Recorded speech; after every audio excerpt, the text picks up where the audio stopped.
que hoy es el último día. Yo creo que ha estado muy interesante los días anteriores y hoy también seguramente va a estar muy interesante. Es el colofón a estas actividades previas a Nuestra Señora de la Patrona del Perpetuo Socorro. Ya sabéis que el día 27 tenemos la misa y que luego el día 28 pues tenemos la celebración, la cena en Cándido, donde vamos a recibir a los médicos residentes y estaremos también celebrando la cena de la Patrona. Hoy pues tenemos una persona que a mí me encanta poderla presentar porque es un compañero que conozco desde hace mucho tiempo y es que entre los compañeros pues hay compañeros que son muy activos y otros que son pasivos, que esperan a que les hagan las cosas o que otros se preocupen de resolver asuntos.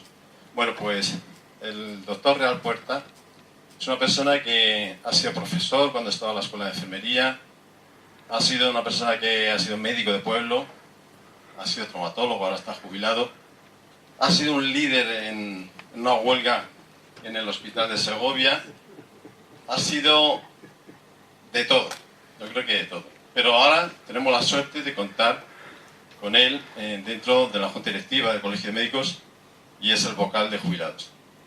Y bueno, como vocal de jubilados, pues ya está maquinando y preparándonos tareas para el Colegio de Médicos. Que por cierto yo te lo agradezco muchísimo porque todo lo que sea actividad en el Colegio de Médicos pues es de agradecer y en este caso yo que lo represento pues para mí es un honor tenerte hoy aquí y te dejo que nos cuentes sobre las pinturas de la iglesia de San Justo y de San Pastor. Muchas gracias. Bueno, muchísimas gracias por la presentación. No sé si se me oye. No, ponte el... No, es que me la he cerrado. Vale. Bueno, pues muy agradecido por la presentación que ha hecho Enrique. Efectivamente fuimos compañeros de fatigas en algunas cosas que todos sabéis. Agradecer la presencia de todos, porque la verdad es que es un grandísimo esfuerzo el venir hasta ahora, con este calor, a escucharme, ¿vale? Así que muy agradecido. Bueno, voy a hablar sobre pinturas murales de San Pastor. Espera, yo creo que... Tengo que decir que la iglesia es una iglesita. Ya luego lo veremos, pero es una iglesia muy pequeña. ¿Está corregido? Y este es el índice que voy a seguir más o menos. Espera un segundo. O sea que yo creo que no sé qué le pasa, que se entrecorta. Vamos a cambiar el micro. Hablo aquí. Hablo aquí. Se oye mal. Vale. Este yo creo que roza en algún lado. Está rozando. Bueno, es igual sería. Hablo aquí. Muy bien. Apágalo, Enrique. Págale, sí, porque... Yo hablo desde aquí. Sí. Un poquito para arriba. Luego iré allí, que necesito luego pasar por la mesa. Bueno, en principio voy a hablar un poquito de la historia de la Fundación de Segovia, una palabrita, antes de empezar, bueno, todo lo que veis ahí. San Justo y San Pastor normalmente son conocidos por los santitos. Como podéis ver ahí, eran dos hermanos, nacidos en esa ciudad, Complutum, que es una ciudad que estaba anterior a Alcalá de Henares. Alcalá de Henares se desarrolló a consecuencia de la gran peregrinación que hubo después de que a los niños los mataron los romanos. Alcalá de Henares está en la provincia de Madrid. Entonces, en el año 304, durante las persecuciones de Diocleciano, pues estos niños se presentaron al gobernador Daciano a decir que no juraban del cristianismo. El gobernador intentó, porque claro, es que eran niños, que tenían 7 y 9 años. Intentó convencerles, pero los muchachos, pues nada. Total, que los asesinaron. Entonces, yo buscando pues alguna imagen de los niños, de los santitos, encontré esa diapositiva que veis ahí a mano derecha, y lo que son las paradojas. Los santitos van vestidos de romanitos. Cuando los romanos les mataron, pues van vestidos de romanitos. Entonces, esta es una romería que hay en un pueblo que se llama Cordovilla de Lácara, en Badajoz, y entonces a estos niños los tienen metidos pues allí en una ermita. Esto luego lo veremos porque es una de las pinturas que tenemos en la presentación. Bueno, Segovia fue fundada en el año 1088, tenéis ahí para Alfonso VI, 3 años después de conquistar Toledo. Segovia pertenecía a lo que se llamaba la Extremadura, es decir, la frontera que se hizo de los reinos cristianos a los reyes musulmanes para defender estas ciudades. Eran 4 casitas, aldeas. Evidentemente Segovia ya estaba fundada, tenía el acueducto, o sea que bien, pero con toda la serie de guerras y demás, pues prácticamente era un erial. En el siglo XII, Alfonso I el Batallador, supongo que os llama la atención que si la fundó Alfonso VI, y luego está Alfonso I, pero es Alfonso I de Aragón. Rey aragonés, no catalán, que funda la iglesia de San Millán. Y después ya en Alfonso VIII, nieto de Alfonso VI, pues ya funda las iglesias de San Justo y San Pastor, la Veracruz y San Clemente. Este es el entorno. La iglesia de San Justo y San Pastor es esta que hay aquí abajo. Está en una pequeña colina, pero la que predomina es la del Salvador, que es aquí abajo. Está rodeada de casas por todas partes, casas bajitas todas. Está en lo que se llama el arrabal de San Salvador, es decir, es una iglesia extramuros. Verdaderamente muy poco extramuros, porque la muralla está a 300 metros, pero es extramuros. Muy cerquita del acueducto. Y esta es la iglesia. La iglesia, como os he dicho, es una iglesia muy sencilla, que está prácticamente toda reconstruida. No me atrevo a decir reformada absolutamente, pero prácticamente está. Luego veremos, si os fijáis, en las mamposterías, pues son mamposterías muy nuevas, están limpias. Si os fijáis en la torre es otra cosa. Es lo único, junto con el ábside, que queda de la antigua iglesia. Esta es la torre. La torre, evidentemente todo es románico tardío, 1200 aproximadamente. Es una torre de 3 segmentos. El primero, que se ve mejor allí, de mampostería muy compacta y alta. Luego tiene un segundo piso, que ya son piedra caliza, sillares, con unos arcos de medio punto, pero son ciegos. Y el tercer segmento son exactamente los mismos arcos de medio punto, con algún arquivolta más, que es donde estaba el campanario. Y arriba hay un tejado a cuatro aguas, sujeto por un murete de ladrillos con ventanas discretamente voladas. La verdad es que es una de las... Yo creo que es, para mi gusto, la segunda torre más bonita románica de Segovia. La primera es la de San Esteban, evidentemente, pero vamos, está muy bonita. No se puede subir al campanario. Está la cosa peligrosa. Esta es la entrada. Si os fijáis, pues es una mampostería de piedra grande, reconstruida, con una entrada con un arco de medio punto, con 2 arquivoltas, en fin, pero muy sencilla. Para entrar a la iglesia hay como un pequeño patio que tiene un murete y que está cerrado con una puerta de metálico. Bueno, una noción de lo que es la pintura románica. En el siglo que nos acontece, en la Edad Media, pues prácticamente la mayoría de la población era analfabeta. Entonces, pero analfabeta no solo el pueblo llano, salvo alguna parte de la iglesia, de los cleros, el resto eran prácticamente analfabetos, hasta la aristocracia. Un ejemplo, Carlomagno, rey de los francos, o emperador de los francos, en 750-814, un gran emperador, no sabían leer ni escribir. De hecho, los tratados, las órdenes, las sentencias, las firmaba con una plantilla. O sea, él no sabía escribir, le ponían la plantilla y la seguía. Cuando dejó ya su batallar, porque estuvo prácticamente toda su vida batallando, pues pidió que le enseñaran a leer. El motivo, no se fiaba de sus secretarios que le leyeran las cartas, que tenía mucho interés, del Papa. En ese momento el Papa era León III. Entonces aprendió a leer simplemente por eso. Pero el resto de la aristocracia, o gran parte de la aristocracia, no sabía leer.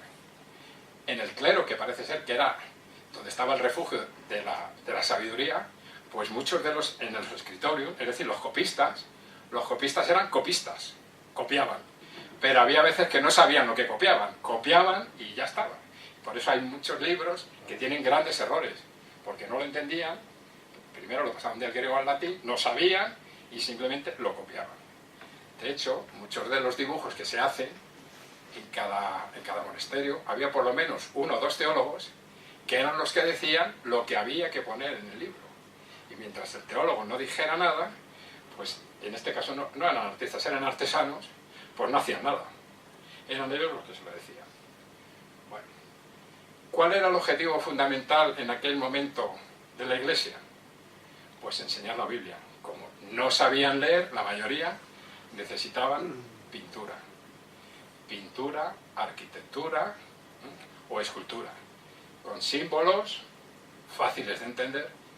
En su momento, yo no todos los entiendo, y entonces pues eran símbolos, ideas, no copiaban la naturaleza, no era realista, y entonces pues tampoco había una belleza corporal, ni muchísimo menos. Aquí tenéis la imagen de una arca de Noé, para explicar el diluvio, y allí tenéis pues 3 personajes que, si os fijáis, salvo pequeñas variaciones, pues son iguales. Uno le quita la barba, al otro le ponen... Y entonces el símbolo es el que dice qué personaje es. El de la derecha es San Pedro, el del centro es San Pablo. Tengo que decir que San Pablo no conocía a Jesucristo, luego seguiremos, pero no le conoció. Lo que lleva San Pablo puede ser 2 cosas: o una espada, que muchas veces se le representa con una espada, o una filacteria. Era un gran escritor, fue un gran publicista del cristianismo, vamos, es el que le dio auge, entonces puede ser una de las 2 cosas. Y el otro personaje, jovencito, rubio, pues ¿quién tiene que ser? San Juan. La presentación de San Juan, sobre todo, es una presentación de cara helenística. Luego veremos la otra presentación que hay, de caras, porque solamente es muy poquitas y son estas 2. Esto de aquí abajo se llama hieratismo. Ninguno tiene gesto, no sabemos si está contento, están totalmente amímicos. Si os fijáis, los ojos predominan sobre el resto de la cara, y el gesto es el mismo. ¿Cómo se presentaban las pinturas? Pues según el soporte había un tipo de pintura o había otro tipo. Cuando eran en las paredes, murales, tengo que decir que las iglesias estaban pintadas por fuera y por dentro. Las iglesias por fuera podían estar pintadas de rojo, de amarillo, de azul. Pasa que ahora no se conserva ninguna, evidentemente, pero estaban pintadas. Y por dentro estaban totalmente pintadas, porque había que enseñar a la gente el Nuevo y el Antiguo Testamento. Bueno, pues en este caso la pintura mural al fresco, vamos, en los muros se hacía la técnica del fresco. En tabla se hacía el temple. Y sobre pergamino pues se hacía con tintas. ¿Cómo era la técnica del fresco? Pues era un poquito complicada. Lógicamente las paredes por dentro de la iglesia eran totalmente irregulares. ¿Qué hacía? Una mezcla de yeso calapagada con arena de río fina y agua.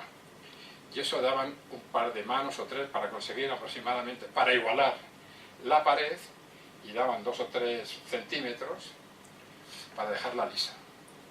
Pero quedaba muy vasto. Ya eso se llamaba el enfoscado. Y a continuación, cuando estaba ya seco esta obra, daban otra mezcla, que también era de cal, de arena, y echaban unos polvillos de mármol. Eso le daba a esa composición un poquito de brillantez y mucho más liso. Eso se llamaba el enlucido. En la segunda capa había que dejarla, no había que dejarla secar porque si no luego no se podía pintar en la técnica del templo. ¿Vale? ¿Cómo eran las características de la pintura? Pues los personajes se agrupan en círculos, triángulos, cuadrados, aprovechando muchas veces pues, los arcos, las columnas, y siempre alrededor o en torno de una figura principal. La figura principal casi siempre es el Pantocrátor. Es el Jesucristo resucitado. A veces aparece como Jesucristo resucitado, o hay veces que aparece, que también es la siguiente representación, como el Agnus Dei, o sea, el Cordero Místico. Son las dos mayores representaciones que aparecen en las pinturas. Bueno, aquí veis pues, que están en círculos, en triángulos, en fin. Importantísimo. Las figuras o las escenas están desligadas del tiempo y del espacio. Ocurre todo en el mismo sitio, en el mismo momento. Son estáticas y detrás no hay paisajes. Aquí, por ejemplo, que luego ya lo veremos con más detalle, pues aquí está el prendimiento, el beso de Judas, y aquí abajo cuando San Pedro le corta la oreja a Malco. Está todo junto. No es que pasaran 6 meses entre una y otra, pero no fue todo. Veis que el fondo no es simplemente un color básico, el verde en este caso. Esto es lo mismo, este es el beso de Judas, en otra iglesia. Esto es en San Justo y eso es una iglesia de Cataluña. Todas las figuras, o la mayoría de las figuras, están en posición frontal. Siempre nos las presentan, si os dais cuenta también, amímicas y de frente. Absolutamente todas. Tanto aquí, que esto luego lo veremos, son los 24 ancianos, y aquello es una representación posiblemente de los santitos. Siempre hay una jerarquía. Evidentemente, Jesucristo resucitado está por encima de cualquier otro personaje. La Virgen, San Pedro, y tiene mucho más detalle, mucho más grande que el resto de las figuras que le acompañan.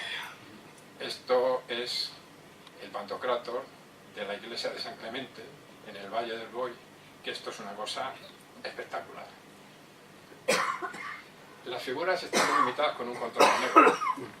En la técnica del temple, como había que hacerlo muy rápido, no se ponía toda la pared entera del enfoscado, o mejor dicho, del enlucido. Lo hacían por pequeñas partes. Eso se llamaba jornadas o trabajos. Entonces, hacían un enlucido, estaba húmedo, y inmediatamente tenían que pintar, porque en cuanto se secara la pared, ya no admitían la pintura. Entonces, hacían primero como un contorno, un dibujo, en carbón, o punzando una tela, y hacían como un calco. Quitaban la tela, entonces quedaba una silueta, y como los niños pequeños lo coloreaban, rojo, verde, lo que fuera. Por eso siempre tiene un contorno negro, porque el contorno lo hacían con carbón. Los personajes, para demostrar su espiritualidad, pues predominaba la cara y la cabeza grande y las manos excesivamente alargadas. Esto para ellos era espiritualidad. Vuelvo a repetir y que veáis la mimia de la Virgen. Los colores eran muy elementales, rojo, verde, negro, no había mezcla de colores prácticamente. El ocre, pero vamos. Muy importante también, todas las figuras tienen pliegues, horizontales, verticales, pero todo el mundo tiene pliegues. Esto es la Anunciación de la Virgen, la visita de la Virgen a su prima, y también aparecen pues diversos animales. En aquella época había una clasificación de lo que eran los animales buenos y lo que eran los animales malos, los del diablo y los de la salvación. Los buenos, entre otros, era el elefante. En este caso eso es un elefante. Lo que ocurre es que muchos de los pintores no sabían cómo era un elefante. Entonces pintaban lo que podían, y entonces pues eso es un elefante. Entonces, ese es un elefante que no está aquí tampoco en San Justo. Lleva encima un castillejo, porque recordáis que los elefantes se utilizaban como máquinas guerreras, llevaban un castillete encima, como usaron los cartagineses y los hindúes y demás. Bueno, pues los animales buenos pues eran el perro, el elefante, el pelícano, el pavo real. Los malos, evidentemente el más malo, la serpiente, segundo más malo el león, el lobo, en fin, había muchos malos. Bueno, estos son los 4 principales templos que tienen pinturas murales de gran valor. El Panteón de San Isidro de León, que es la mejor obra europea de pintura románica, es estupendísima, magnífica. La ermita de la Vera Cruz de Maderuelo, que está en Segovia. Lo que pasa es que como son ermitas en sitios muy alejados y demás, pues las roban. Entonces estas pinturas se las llevaron, lo que quedaba, y están en el Museo del Prado. Entonces en la ermita pues hay una cosa similar, pero lo verdadero está en el Museo del Prado. En la ermita de San Baudelio de Berlanga hay un poquito en el Museo del Prado. El resto está por ahí. O sea, no se sabe exactamente dónde está. Los americanos. Posiblemente lo tengan los franceses, Los americanos. que se lo llevaron todo. Los americanos. ¿Los americanos? Sí. Bueno, pero los americanos lo pagaban. No, y sus varos. Los franceses no lo Luego pagaban. te cuento. Y la última, que es para mi gusto lo más bonito que hay, es el conjunto murales de las iglesias del Valle Boy, porque es que no hay una iglesia, hay 7, 8, 10 iglesias, o sea, que son todas preciosas. Bueno, dejas un poquito. Esto podéis ver, bueno, no podéis, sabéis, os digo que son las fuentes del Nilo, para demostrar que este es el milagro que hizo Moisés al pasar del agua a sangre. No ha querido salir Moisés, pero esto es el milagro de Moisés. Algún día haré alguna charla de desmitificación de estas cosas.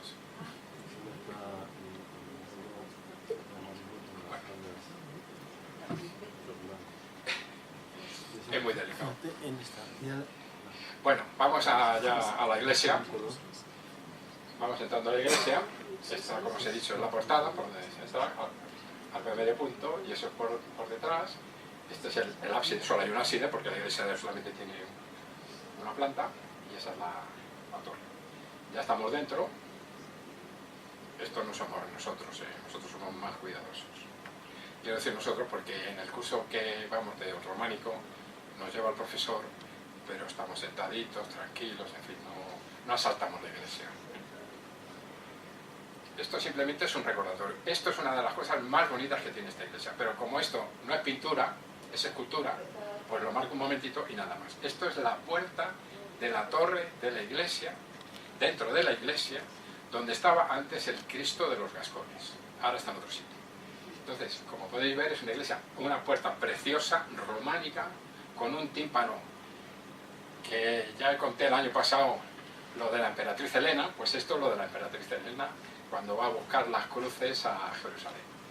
Y, aunque lo pongo ahí, el Cristo de los Gascones antes estaba en esta capillita, pero esta capillita está muy inestable, está muy poco cuidada, y entonces lo han sacado a otra capilla que hay anexa, que es del barroco, es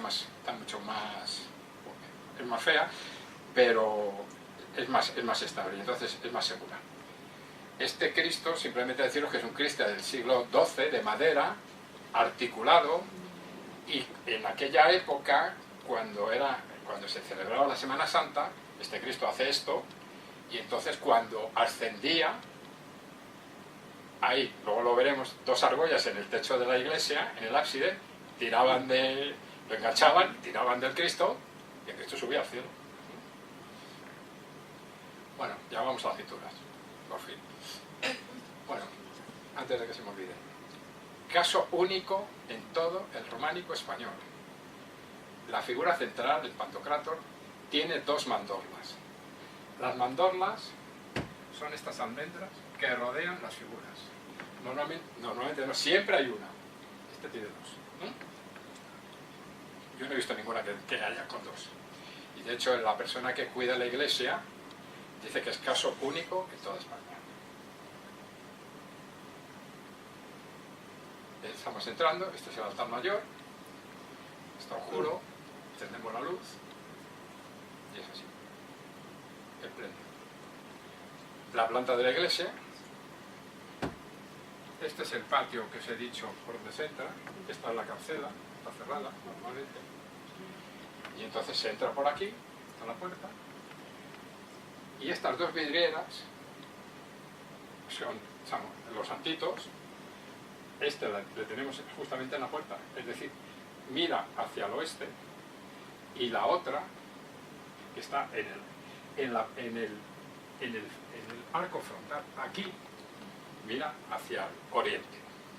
Está una virgen con un niño sin más. Como podéis ver, están en dos arcos muy sencillos románicos, con dos capiteles y dos basas sin mayor problema. Donde os he enseñado dónde está la escultura, es ahí. Y esta es donde actualmente está el Cristo de los Gascones. Me tengo que ir ahora allí porque ahora ya tengo que empezar a manejar otra situación. Esto es el esquema de las pinturas que vamos a ver. Yo las voy marcando para que os hagáis, porque claro, cuando se está en la iglesia es muy fácil decir esto está aquí, pero aquí es un poquito más difícil. Bueno. Entonces, esto es todo lo que vamos a ver de pinturas. Lo que, por así decirlo, se llama el ábside. Y dentro del ábside hay varias puertas. Bueno. También por si, antes de que se me olvide, parece ser que no solamente fue un pintor. Luego os daréis cuenta de la calidad de las pinturas. Y por lo menos, yo creo que hubo tres. Con mayor o menor fortuna, pero yo creo que hubo tres. Bueno, esto es el arco triunfal. Es lo primero que vamos a encontrar. El arco triunfal no es el arco del triunfo. El arco del triunfo es un monumento que se hace normalmente exterior, conmemorando una batalla, una muerte, porque tengo muchísimo dinero y quiero dejar rastro de mi vida. Eso es un arco del triunfo. El arco triunfal es el que separa en la iglesia la nave donde están los fieles de la parte donde están, voy a decir los iniciados, porque en el comienzo del cristianismo el pueblo no veía el altar. Por eso se dice, oímos misa y no vemos misa. Se oía, porque había o cortinas o había celosías y solamente podían entrar en esa zona los iniciados. Y al altar solo podía entrar por así decirlo, el abad, el obispo, pero nada más, el resto no pasaba. Entonces, por eso el arco triunfal significa que ha triunfado Jesucristo ante el mal y se puede entrar. ¿Vale? Bueno, el arco triunfal fundamentalmente lo que nos va a referir, y ahí lo veis, vamos, lo veis, se adivina. Tengo que decir que de vez en cuando hay que echarle un poquito de imaginación a todas estas cosas. Esto es como los paleontólogos y los arqueólogos que ven una piedra un poquito oscura y dicen, en la cocina. Pues esto es parecido. Bueno, en esta imagen que tenemos ahí, se refiere esto al Génesis. Esto está en los primeros tiempos en el Antiguo Testamento. Veis a mano derecha una serie de aves, unos con el cuello retorcido y otros que parece que son águilas. Al otro lado veis un pez, o creéis que es un pez, porque yo os digo que es un pez, y los siguientes, y ya que os lo tenéis que creer, son dos leones. Quiere decir que estamos en el quinto y sexto día de la creación. Falta el hombre. Para mejor detalle, para que lo veáis, Lo de abajo, que yo al principio me creían que eran sarmientos, pues son dos leones, y lo otro de arriba, pues es un pez. Las águilas y los buitres. Aquí, pues son dos figuras, están debajo de estas que hemos estado viendo, pero prácticamente la situación de las pinturas en la iglesia está muy deteriorada a pesar de que se ha restaurado.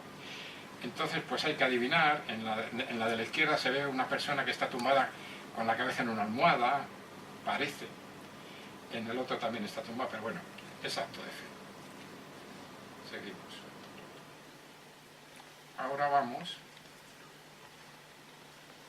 No sé si lo he hecho demasiado rápido.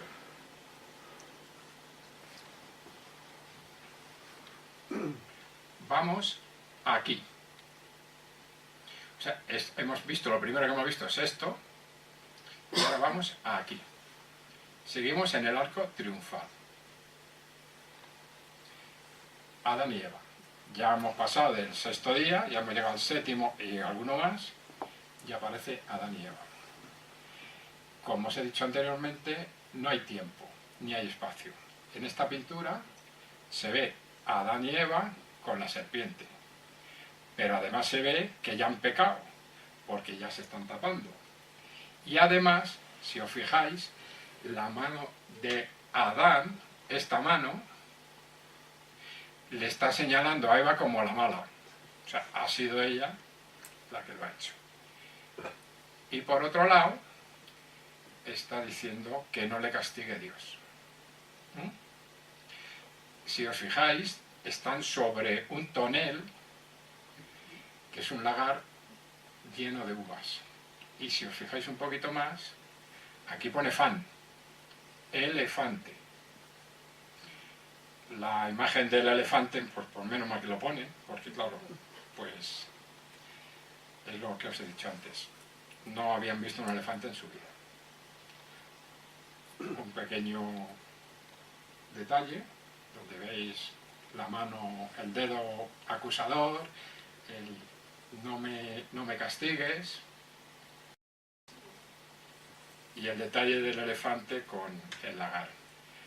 La imagen del lagar o el castillejo, en una de las profecías de Zacarías, habla del que el que venga a salvarnos será el primero que pise la cosecha de la uva.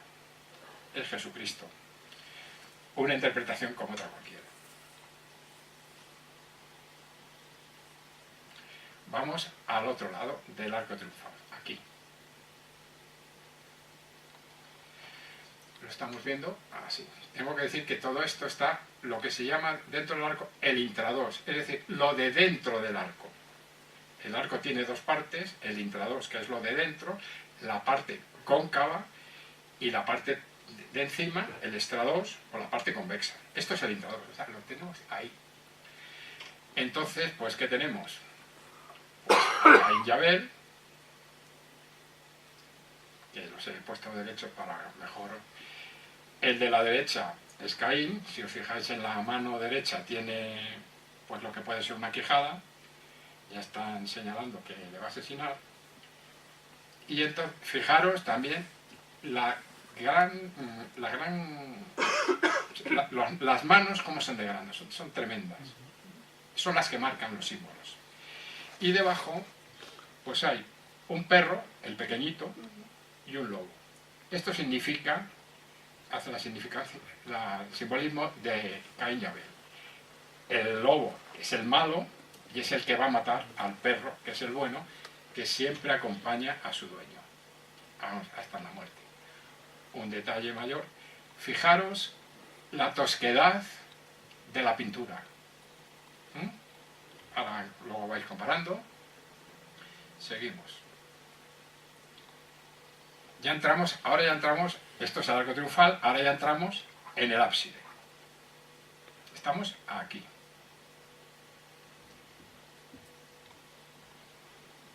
Esto es el ábside.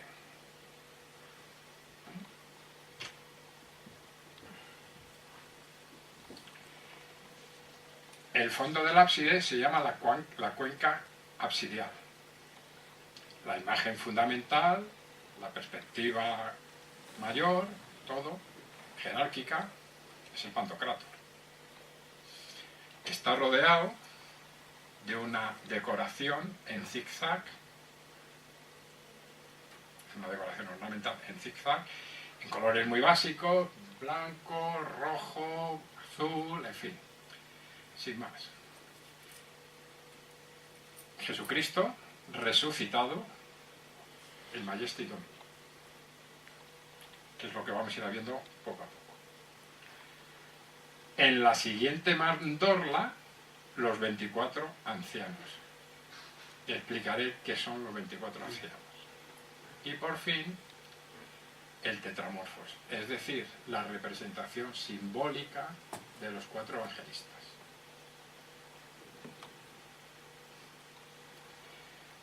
Un primer plano de la decoración que no tiene mayor interés, en zigzag, colores básicos y demás. El Majesty Domini. Muy sencilla.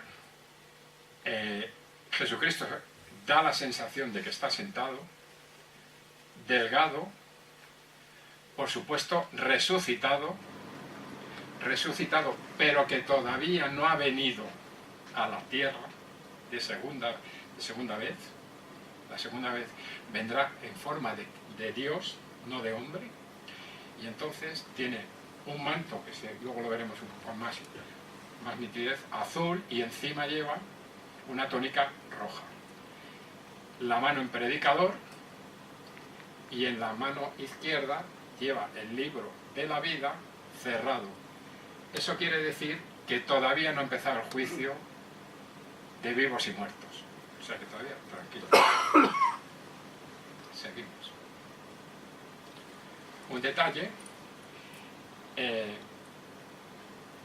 me perdonáis un momento que vaya al anterior, que se me ha olvidado una cosa. Jesucristo siempre aparece descalzo. Hay veces que no está claro quién, en alguna pintura, quién puede ser Jesucristo. Normalmente el que está descalzo, normalmente no, el que está descalzo es Jesucristo. En este caso, veis cómo, a pesar de estar sentado, cómo tiene los pies. Eso se llama perspectiva invertida. Es decir, lo normal, si está enfrente de nosotros, tendría que los pies, no toda su extensión. Bueno, pues eso es para demostrar que es Jesucristo y que esto es signo de espiritualidad.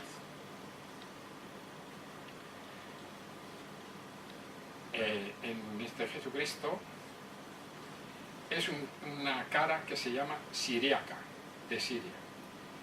Es una cara con una peluca, con pelo en melena oscura, negra, y barba muy cerrada, negra. Gran predominio de los ojos sobre el resto. Y tiene una corona, un nimbo crucífero. Es decir, normalmente todos los mártires y demás pues tienen un nimbo. La Virgen tiene un nimbo. El nimbo es esto. Esto es el nimbo. Pero él lo tiene crucífero, que representa que murió en la cruz. ¿Vale? Aquí me perdonáis una licencia de mi especialidad. Y entonces, fijaros en la mano de la bendición. Eso se llama mano de predicador. Hasta hace poco tiempo, pues yo siempre había pensado que Jesucristo lo que tenía era un Dupuytren. Es decir, la enfermedad de Dupuytren es una retracción de ponerse palmar y se queda sin la mano. Normalmente cuando te afecta el cuarto y el quinto dedo, cuando te afecta el otro es distinto, pero vamos, así. Pero tampoco me pegaba mucho porque Jesucristo a los 33 años ya murió y el Dupuytren empieza más tarde y con esta gravedad pues requiere años. Lo tiene hasta de niño. Lo tiene hasta de niño, ese símbolo de la Trinidad. Bueno, un momento, que no he terminado. Un momento, Dios. Porque luego hay otra mano bendicera que es esta, del Oriente. Bueno, entonces, hace no mucho leí un libro de un médico forense español muy conocido, que hasta en el Congreso, en comisiones del Congreso, en el Senado, ha escrito libros sobre los ataques a las mujeres, en fin, muy importante. Y él ha hecho un estudio sobre la mano del predicador. Él considera que a Jesucristo se le clavó en la cruz poniendo, hemos visto muchísimas películas, que a Jesucristo se le pone el clavo en la palma de la mano. Difícil, porque claro, aunque él tenía clavados los pies, pues el peso desgarra la mano y entonces pues se descuelga. ¿Qué hicieron los romanos? Vamos, ¿qué hicieron los romanos? ¿Qué piensa este señor que hicieron los romanos? Pues clavar el clavo en la muñeca. En la muñeca tenemos 3 nervios: radial, mediano y cubital. Si metes un clavo de los que metían los romanos, destrozas el mediano. ¿El mediano qué hace? Pues el mediano inerva los flexores común superficiales de los dedos, los flexores profundos del segundo y el tercero, y el flexor profundo, entre otros más, pero vamos, lo que nos interesa son esos, y el flexor profundo del primer dedo. Es decir, si tú a una persona con el mediano destrozado le dices que cierre la mano, estos 3 dedos no pueden flexionar porque no tienen inervación. Se queda así. Pero yo he llegado a pensar que, claro, evidentemente eso es una imagen de Jesucristo resucitado. Si Jesucristo resucitó en toda su magnificencia y esplendor, esto de llevar la mano así, le tenían que haber curado toda la mano, porque la resucitaron. Entonces, yo pienso que esta mano es o de Pedro o de Pablo, que eso ya eran los mayores. Seguimos. Fijaros en los ojos y las chapetas. Y la imagen de la cara. No está contento, no dice nada, está mímico, bueno, seguimos. Ahora vamos a la, por así decirlo, la pintura que hay entre ambas mandorlas. Aquí. Estos son los 24 ancianos. He tenido que ver quién eran los 24 ancianos. Yo no tenía ningún conocimiento de quién eran los 24 ancianos. Bueno, los 24 ancianos aparecen en el Apocalipsis de San Juan y salen en bastantes ocasiones, pero jamás se explica qué son los 24 ancianos. Entonces, todo lo que voy a contar pues son ocurrencias de personas que han interpretado todo esto. Los 24 ancianos, en principio, no son ángeles. No sé si sabéis, voy a volver un momento. Bueno, están alrededor de Cristo resucitado. Ellos también están en un trono y quiere decir que están también en el cielo. Pero no son ángeles. No son ángeles porque no llevan todos la túnica blanca. Están sentados, los ángeles nunca están sentados, normalmente o volando o de pie, y además llevan coronas, turbantes, coronas mitrales, en fin. Se acompañan unos de instrumentos, la cítara, y otro de vasijas, con bálsamos, con mirra, en fin. Os presento al principio del todo, esto es la arriba del todo. Si veis estos ancianos, están, digamos, bien colocados, holgados, caben todos. A medida que vamos bajando en la mandorla, la cosa se va estrechando, ya están más apretaditos, y aquí pues ya hasta se salen. Fue un fallo de proyección del pintor o del artista, del artesano, más que del artista, que no le cabían y tuvo que hacerlo como se puede. Vuelvo a repetir que los ancianos no sabemos lo que es, y otra de las interpretaciones que hay es que, como son 24, 12 de ellos significan las 12 tribus judías y las otras 12 son los 12 apóstoles de Cristo. Otra interpretación dice que son los 24 libros fundamentales de la religión judaica. Pues vale. Bueno. Ahora vamos aquí. Por por fuera ya de la mandorla. Esto es el tetramorfo.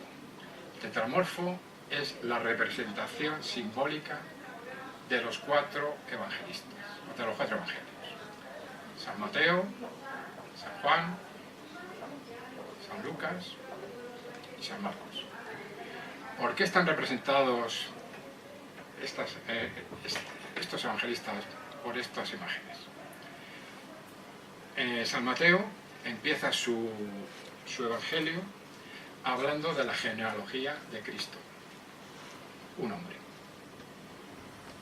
Sigo con San Juan, porque por lo que hay no debería haber colocado ahí, pero bueno, San Juan está representado por un águila, porque es el evangelio más intelectual y más alto de calidad.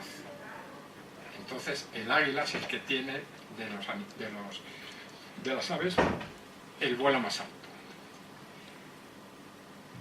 El de Lucas, esto es un toro, vamos, un buey.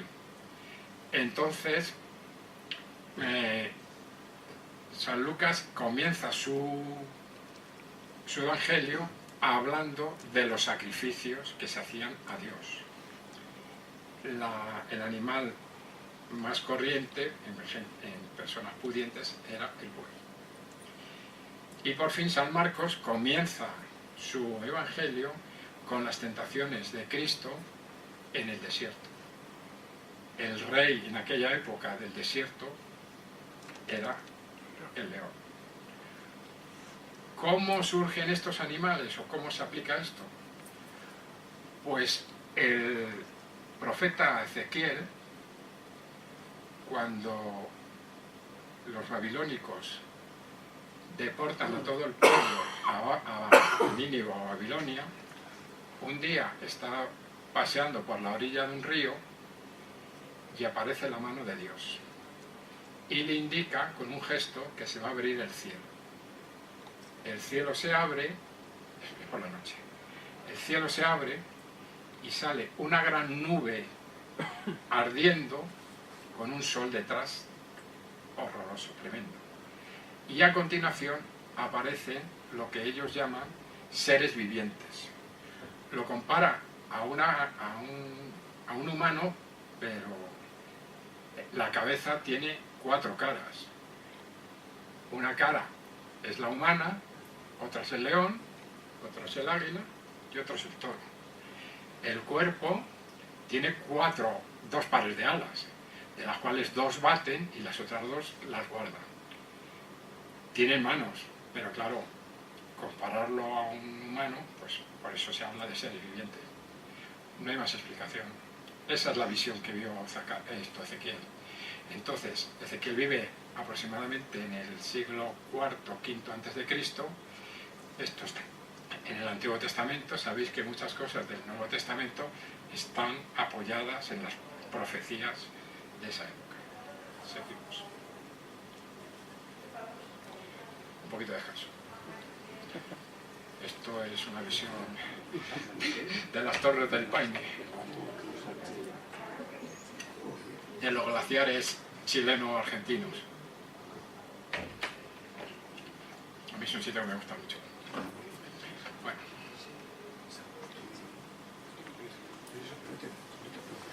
Entramos en el presbiterio. El presbiterio es donde están los presbíteros, es decir, ahí solo entran los sacerdotes.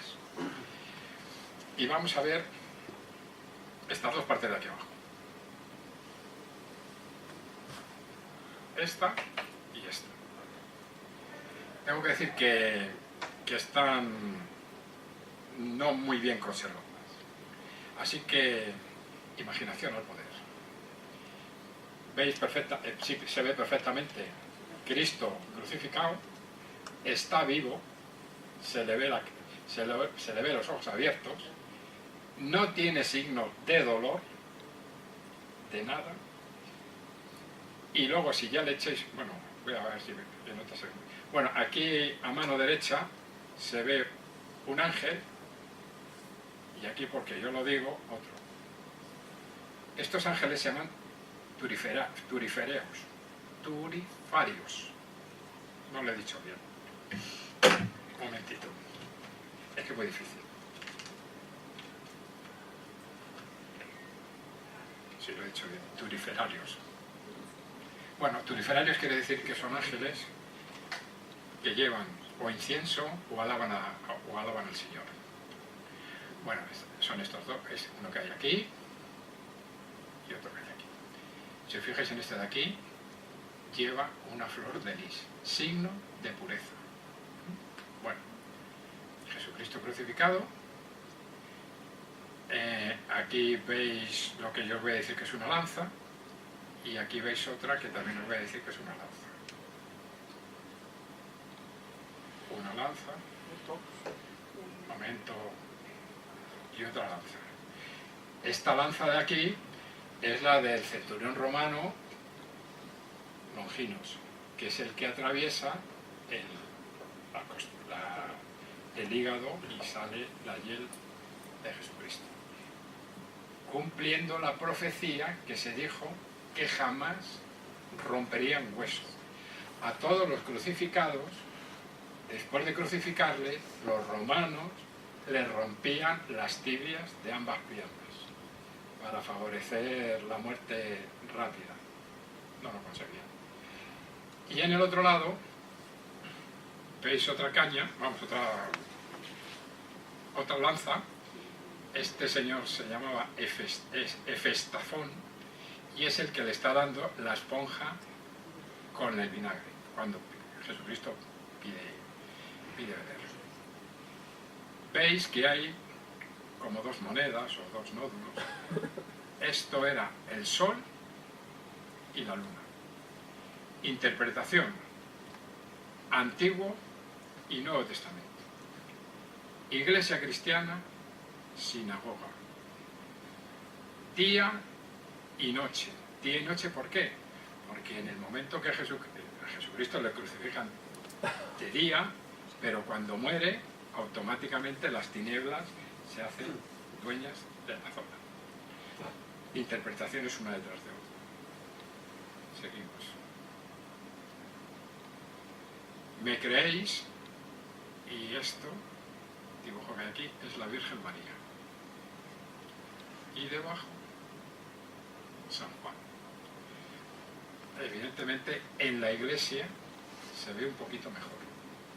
Pero no mucho más, pero se ve un poquito mejor. Es un detalle para que esta imagen es la Virgen María.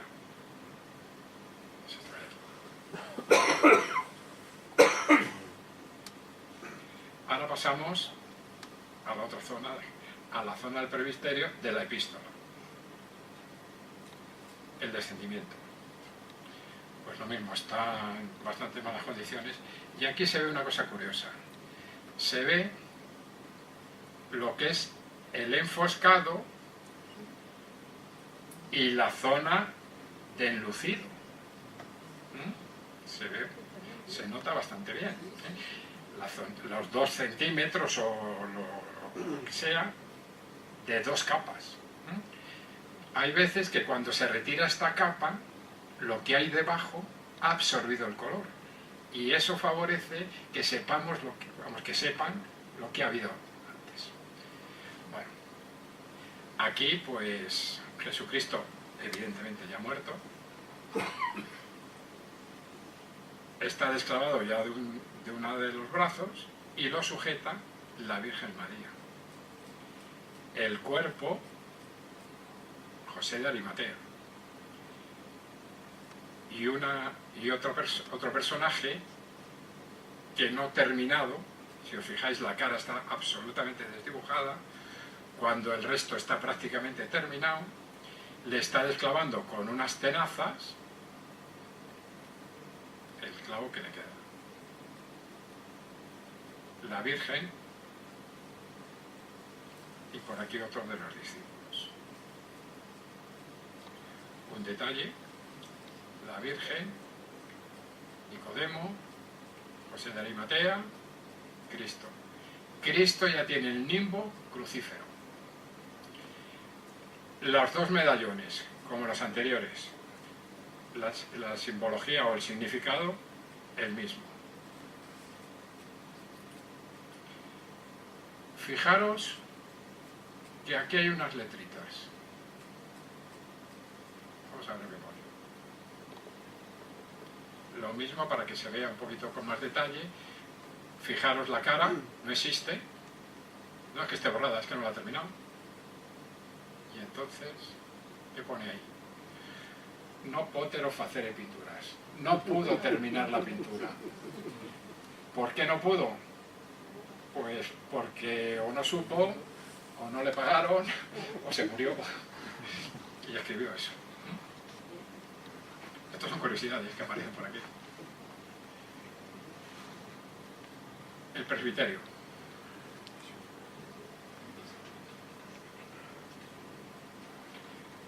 El presbiterio es esto, el 10 y el 11. La última cena. Si nos ponemos a contar los apóstoles, aparecen 13. Aquí abajo, lo que pasa es que no se ve porque está destrozado, este es Judas. De hecho, si nos fijamos en Cristo, este es Cristo, y aquí está recostado San Juan Evangelista, muy jovencito. Cristo dijo en la última cena: al que yo dé de comer o de beber, me traicionará. Si os fijáis en esta mano, está intentando darle algo. Aquí también se ve la perspectiva inversa, es decir, se ve todo el desarrollo de la mesa, con las, iba a decir los platos, las ánforas, lo que en lugar de verlo así, se ve así. Entonces, si contamos, salen 13. Un detalle, para que veamos un poquito más, la mano de Cristo dando de comer o dando de beber a Judas, San Juan, San Pedro y San Pablo, que no estaba invitado.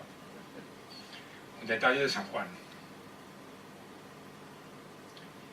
Y aquí hay una persona que no tiene nimbo como tal y que hay una creencia que había un copero que era el que servía el vino y que con el paso del tiempo se le hizo santo, y es San Marcial. Ese es el que sobra para los 13. Ponía Pablo. Pasamos al presbiterio, a la zona de la epístola, y es el prendimiento de los besos de Judas. Esto es lo que anteriormente os he hablado, de que no hay tiempo ni espacio. El prendimiento a mano derecha, el beso de Judas a la izquierda. Judas besa a la persona que tienen que detener y automáticamente le prende. Y además, vamos, automáticamente, no es inmediato. Y además, pues aquí tenemos a San Pedro con la espada, cortándole la oreja a Malco. Malco era una persona adulta, pero si se le hace grande, tapa a Jesucristo. Y por lo tanto es pequeño y además se sale de la greca del dibujo.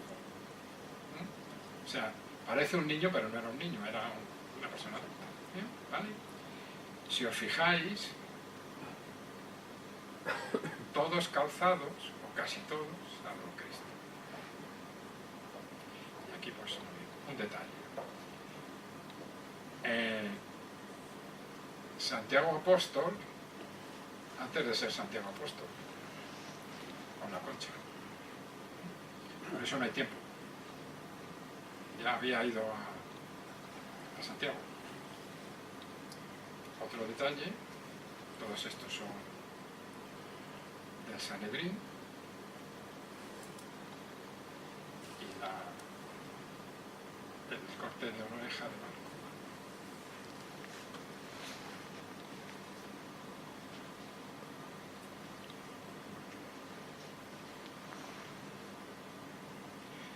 Vamos a una de las paredes rectas del ábside, del lado de la epístola. Es una ventana. Aquí está más deteriorado que lo que hasta ahora hemos visto. Esta es una ventana.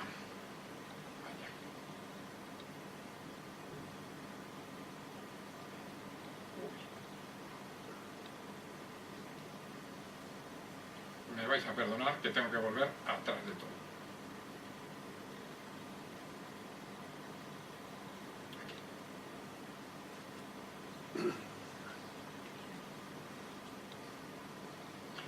Es una ventana bocinada y que representa los soldados que estuvieron custodiando el sepulcro. Evidentemente no son soldados romanos, son soldados de la época, son cruzados. Este personaje que hay aquí no hay conocimiento de quién es. Es un santo, pero no se sabe a ciencia cierta. Este es el detalle de la ventana. Por un lado los soldados y por otro lado significa que estaba en el campo con este árbol, y para que no falte la flor de lis, que significa la pureza. Un detalle de todo ello. Y ahora tenemos una serie de pinturas de difícil interpretación. Aquí, no sé si lo veis, aquí arriba, dos cabezas de caballos, una y otra.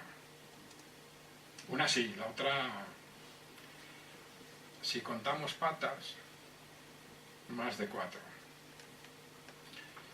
Interpretación. Los Reyes Magos, pues eso, interpretación. 3 personajes, que uno de ellos parece que es Cristo, porque está descalzo, pero hay algunas personas, algunos autores que creen que es el camino de Maús, cuando Jesucristo ya ha resucitado y pide o habla con dos personajes que van camino de Maús, que le invitan a comer, y, bueno, pero me he saltado, un momentito que voy a buscarlo.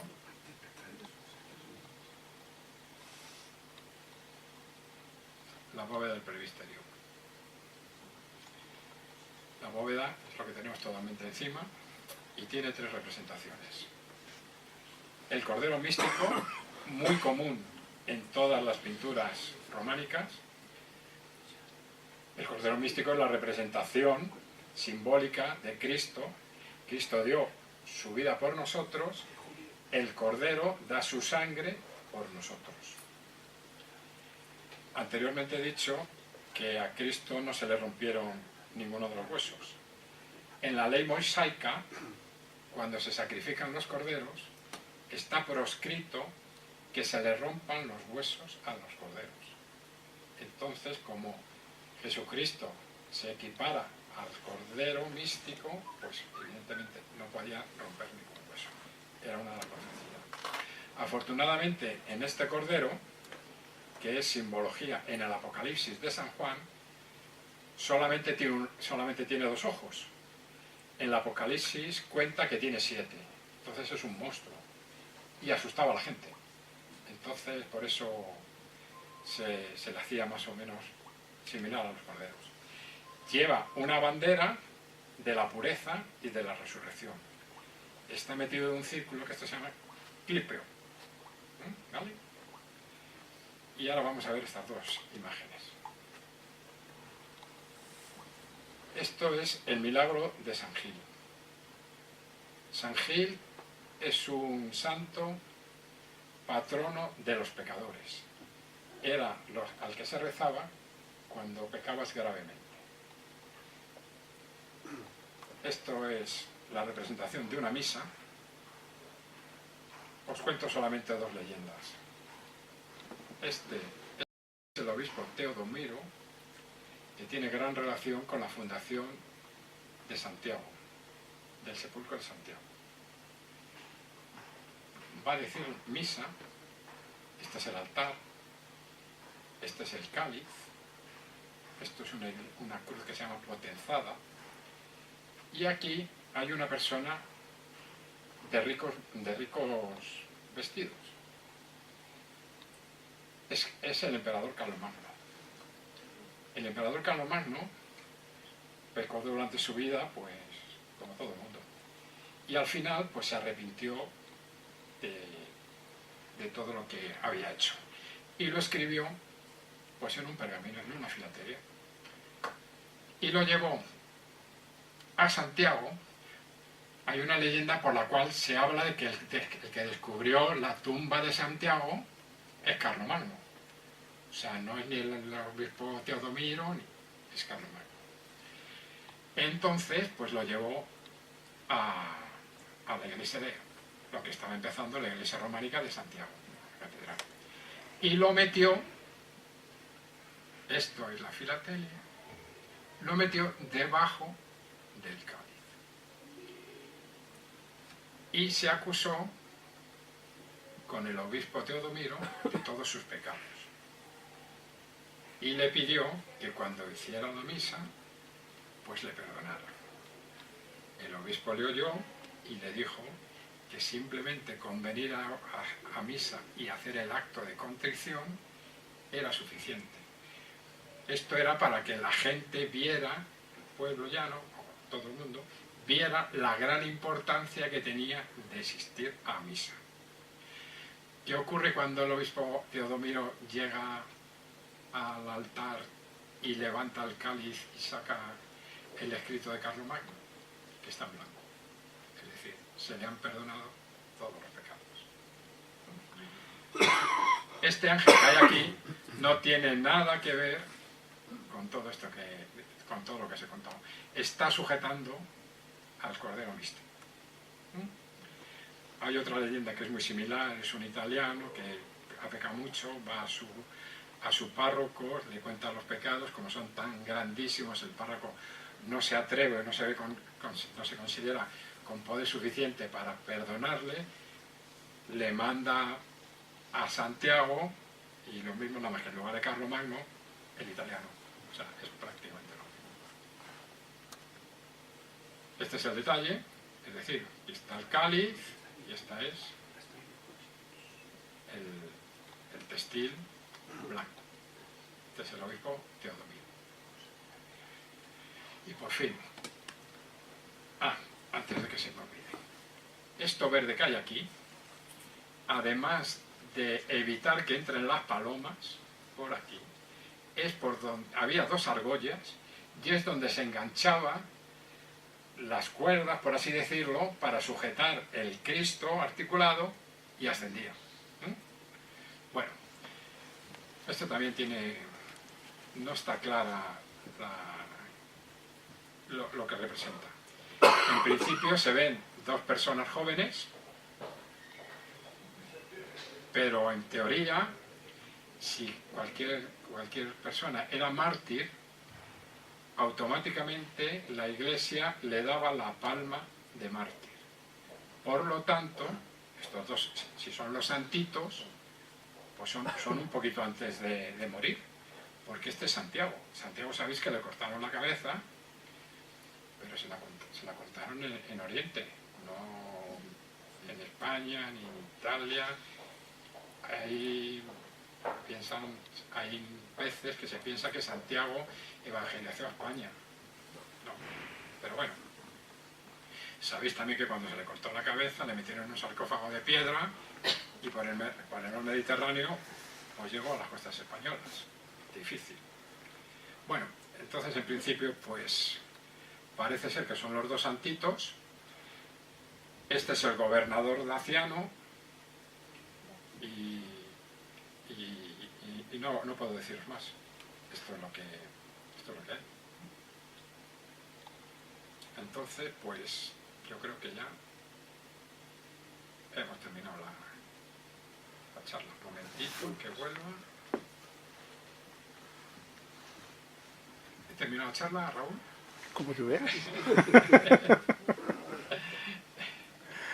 Un momento que voy a voy a pasarlas todas porque tengo que dar el agradecimiento a muchas personas que me han ayudado. Bueno, estas son unas curiosidades que existen también en una de las paredes verticales de la iglesia. Recordáis que hay una escritura en donde pone no potero facere la pintura. Evidentemente, supongo que os habréis dado cuenta, aunque yo lo debería haber señalado, todas las pinturas no son de la misma mano. Los de Adán y Eva, o sea, del Génesis, del Arco Triunfal, son muy toscas. La cúpula, la cáscara obsidial está muy bien. La cena y el desprendimiento no es igual que el Cristo o que el Pantocrato, o sea que por lo tanto hay tres manos. Entonces, pues una de las manos es esta. Iba a poner que el pintor fue y ahí se quedó. Vamos, se quedó, o se ha caído. No os lo he dicho, pero esta iglesia hasta el año 1962 era un almacén de madera.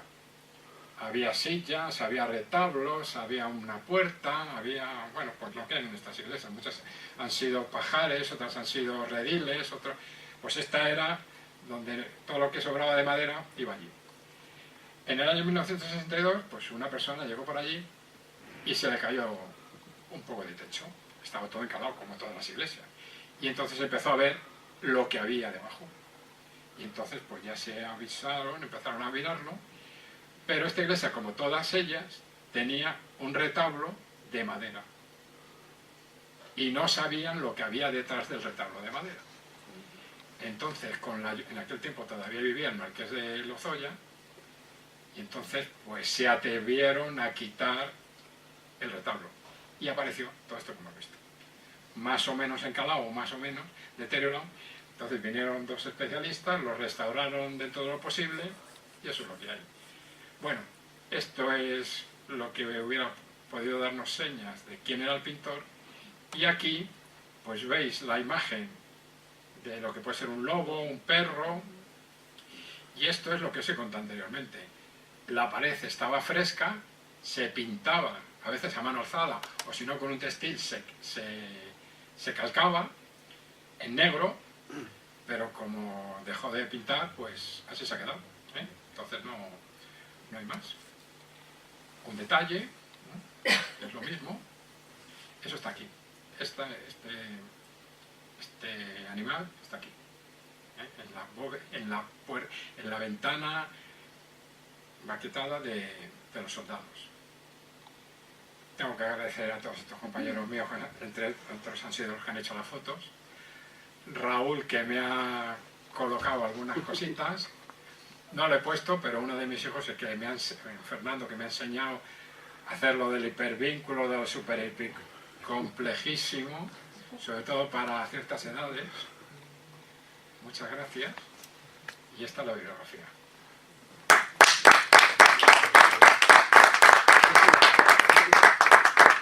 José, un par de cositas, más que nada porque nos quedan muy cerca, segovianas.